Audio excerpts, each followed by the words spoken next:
The following is a presentation of Muddy River News. Morning, everybody. Thank you for being here. It is kind of like an anniversary today, so happy anniversary.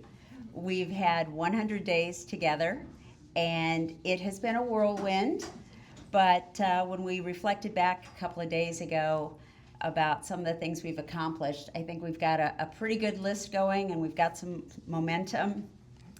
So now it'll be moving on to what's next. But I wanted to just take a few minutes to talk about what we've accomplished and to, just share with the public things that have been done in the last 100 days. Some things, of course, were started before I ever came into office, and that's okay. We still had to finish them. So some credit goes to everybody who was involved, not just the current team. But I want to start with the streets and roads. As you know, during the campaign, I made the promise to fix the potholes in the first 100 days. Well, in 100 days, we've fixed most of the potholes. You'll still find a few out there, although I've gotten phone calls lately, people saying they can't find a pothole. I can tell you where the potholes are. So there's still a few to fix. We're not going to stop, but we've made great progress. We've also had a lot of construction this summer. And a lot of those projects are moving along rather well. So we can look forward to smoother roads, better roads over the coming season. One thing I will say is because we filled the potholes and because we fixed a lot of the roads, speeding is a problem. And so my advice to everybody is slow down.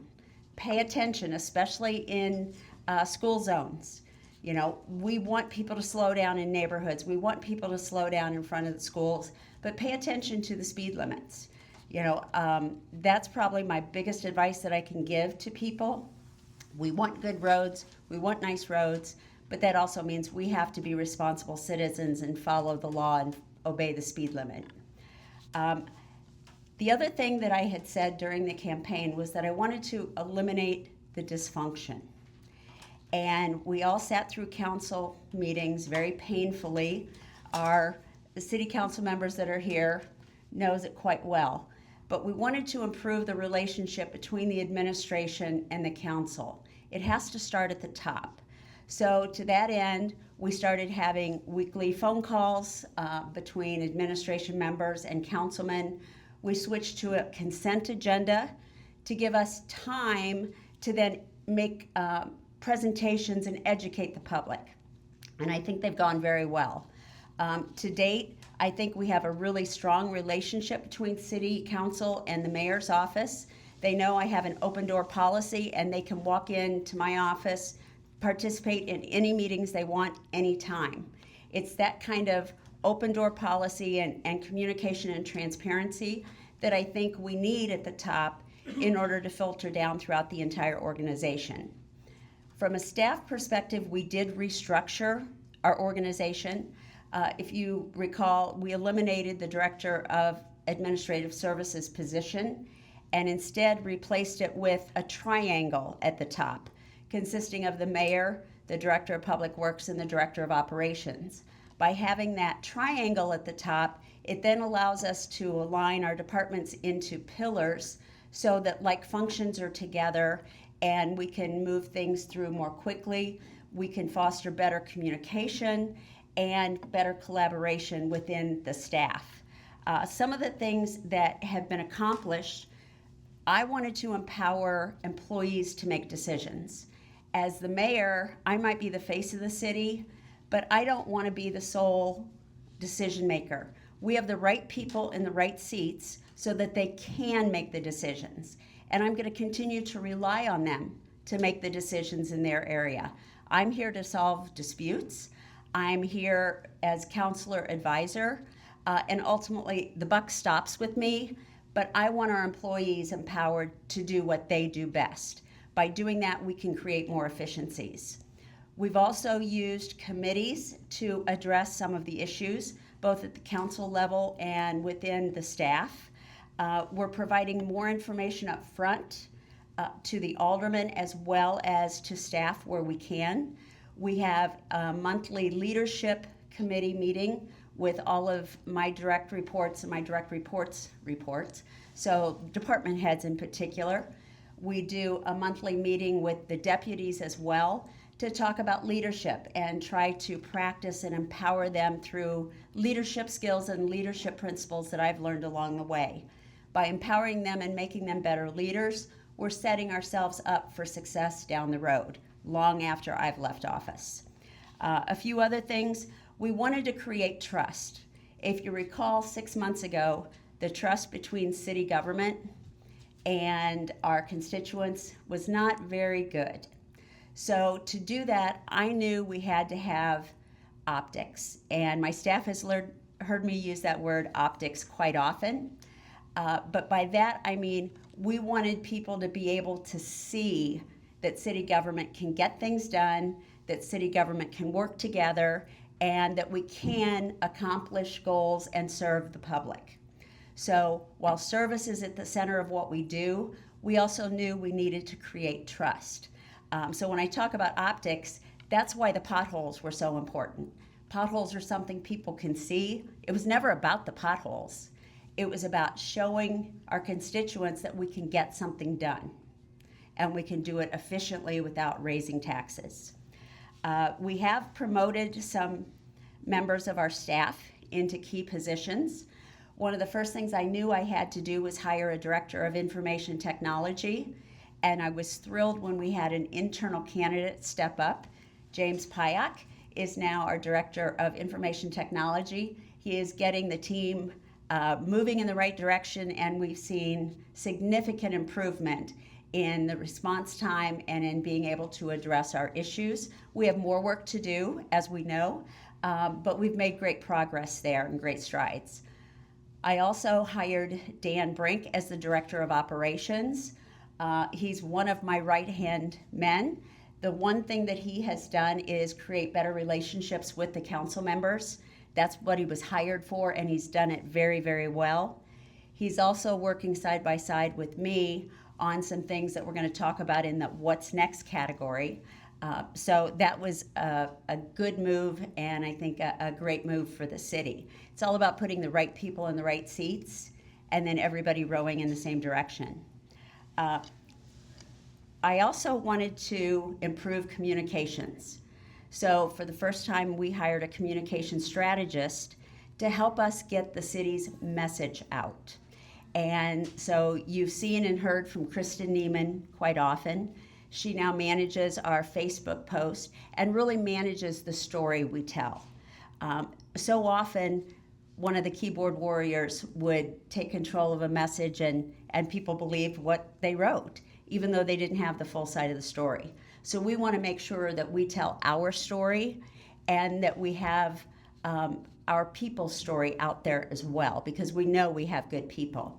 So to that end, Kristen has done that. We started a weekly media blitz where you see me on Minutes with the Mayor on Muddy River News and on City Desk with WGEM.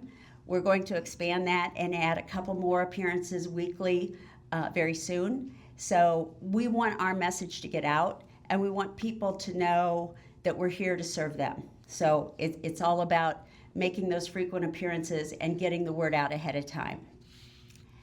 Wednesday, 2 days ago, we launched our new website, and I hope you've had a chance to check it out. It's much more user-friendly. It's easier to find what you need on the website. As we are publicly launching that today, we do ask for your feedback. If you find something that you think doesn't look right, or maybe you can't find what you're looking for, please let us know, because we want to make that as user-friendly as we can, so that that's one of our ways to communicate and for our constituents to get information. The other thing then that I wanted to do in the first 100 days was to grow what was possible. So you've heard me use the term fix and grow quite often. But in particular, I wanted to help local businesses, because I heard from local businesses that they didn't know where to turn for things, or they didn't know what to do about certain things. I happened to be at lunch with one of our local bankers who said, well, maybe we can help you. So we established the vault with First Bankers Trust, not just for their customers, but for any customers in the city that are a small business looking for help. And in fact, they have a program coming up in a couple of weeks where they're going to talk about payment systems, credit card acceptance, fraud, those kind of things, because at a small business, one incident can really have a big impact. So we started that. We continued the City Hall renovations, and after this press conference today, you are all welcome to go into the mayor's office if you haven't been in there recently. There's a lot of new local artwork up, and we want people to be able to see it because as mayor, I'm mayor for all people and for all residents, and so that's their mayor's office, and I want to share that with them as well. We did sign an EAS contract with Contour Airlines. They will be starting on November 1st, so we're very excited to have jet service back at the airport. We're very excited to work with them. They've been really good to work through the process, so we're excited there. Of course, we also have Amtrak. We have a quarterly meeting with Amtrak on Wednesday, so we're very excited to see what we can find out from them and what's next for our Amtrak service. On the economic development front, we've done a number of things. We now have the River's Edge distinction, which is one of, correct me if I'm wrong, Jason, 7 cities in the state of Illinois. That allows unlimited tax credits for renovations of historic buildings. So we know within the development market, having this unlimited credits available could be a huge factor for future economic development. We did get a special permit for a downtown hotel that will be at 2nd and Main, so we're very excited about that and can't wait for them to start demolition and then construction. We completed Parking Lot F, which is a project with the city and county right next to the Kroc Center, and we're also creating other possibilities. Last week I was at 2 different conferences where I talked to people from the Mississippi River Cities and Towns Initiative, 102 towns all along the Mississippi River, about what they're doing in their cities and how they're utilizing the river for economic development. We made connections with a number of partnership entities with Sony Entertainment and a few others to try to look at how can they help us build what we need. Things like the sports complex, things like a riverfront amphitheater or the splash pad or other activities for young families that we know our community needs. So I'm one that I do not want to raise taxes, but if we can use other people's money, or what I call OPM, that's the way to go because everybody wins. Whether they're for-profit or nonprofit doesn't really matter to us as long as we fill the needs of our constituents. So then the question becomes, what's next? Well, and there are several things that I think we need to focus on next. One of them is housing. We did appoint a strategic task force on housing the first month in the job, and that committee has explored a number of options. They've brought housing groups together to talk about how do we get affordable housing, how do we get more housing in the city of Quincy, and how are we going to pay for it, or who's going to pay for it, where is it going to go? To that end, we know we need to address things like zoning. We need to address building permits and compliance with those permits. So those will be a couple of things that will be on our radar screen next. We have a new and improved mobile home ordinance that will go to council here very soon. We're excited about that because we know we have some problem areas and we need to get the mobile home parks cleaned up and back up to code. We know we need to address the cost of energy. You know, Ameren has said energy prices are going to double in the next 18 months. And I don't know about you, but mine has already doubled in the last 12 months. So I know people can't afford more utility bills. How do we get a handle on that? How do we freeze rates, or how do we get them help? What can we do to lower electricity rates? So we'll be working with Ameren and with Adams Electrical Co-op to try to figure out how can we mitigate that increasing expense, and what can we do as a city and what can we do together that might help. We'll also look at where we can find alternative revenue streams. In the private business, you have recurring revenues or residual revenues that can really keep a business going. Well, how can we get some residual income for the city that doesn't come from taxpayers' pockets? So we're looking at those alternatives. You know, what might be out there? How can we get creative without taking a risk to generate more revenues without it being taxpayer money? We also have America 250 coming up next summer. The United States Constitution is going to be 250 years old. So we will partner with America 250 to come up with unique ways to celebrate that anniversary over the course of the next year. And finally, the next big thing on our agenda is to grow collaboration across taxing bodies. You know, when you get your tax bill, it's not just the City of Quincy who has a number on your bill. There are about 7 or 8 different entities that make up your tax bill. What can we do to work together to lower that overall rate for everybody? You know, if one taxing body lowers the rate but another taxing body increases the rate, you still are going to pay more in taxes. So how do we lower the overall bill? That may take some time, but by working together and growing collaboration, I think we can have an impact there. So with that, I am going to start a quarterly conversation with those taxing body heads. Our first meeting will be October 14th at 7:30 a.m., and more information will come about that. But I'd like to ask Brett Austin to join me up here. We have a joint announcement that we'd like to make.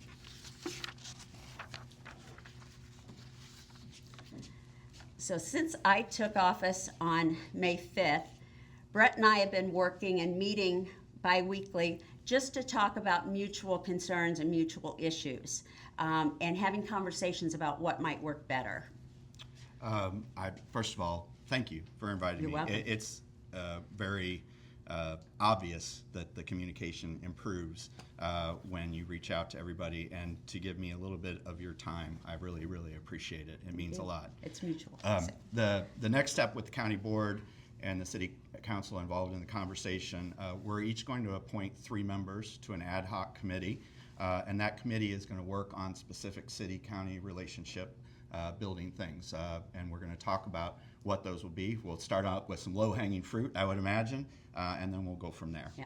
So on Monday night, the city council will vote on the appointments of 3 aldermen, Jake Reed, Glenn Ebbing, and Mike Adkins. And then we've asked Dan Brink to be the facilitator for this group so that we can have positive relationships between city and county and work together on mutual projects. Of course, all aldermen, all county board members are welcome to attend, but there will be 6 that will be charged with making the difference. And then at the next county board meeting, which is always the second Tuesday of every month, we'll also do the appointments. We'll have 3 Adams County board members. I've got 2 of them locked down already. We're working on the 3rd one. And then, you know, that's the linchpin for us to look at how we share in projects, build efficiencies. We've got some stuff already, I think, that is pretty obvious that we can work on together. So we'll look for that at our next county board meeting. And ultimately, the goal will be to create better communication between the council and the board, and then also to save the taxpayers money. You know, that's the ultimate goal for all of us in public service. So. Yeah, and obviously, you know, top of the priority list there. Also, just to facilitate some other discussions. We don't even know what some other things might be that are out there. The mayor talked about building other revenue streams and what that looks like. You'd be surprised what city and counties have come up with to use their resources and find other ways to develop those revenue streams. So we'll look at building that too. All right, so I'd like to call up, I get a county duty here. Thank you for giving me a little space. See, we're building bridges already. It's a county plaque to the city. So I'd like to call up Leon Wood. He's from the Adams County Bicentennial Commission, and he's got a presentation to make to the mayor.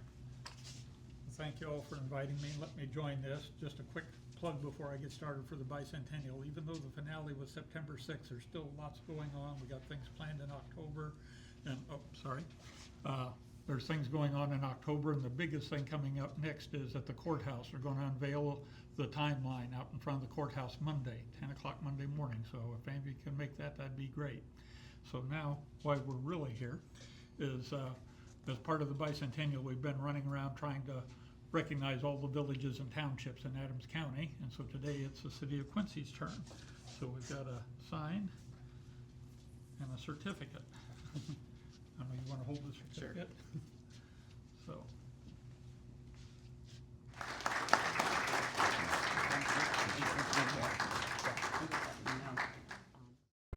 Muddy River News. Our home, our news.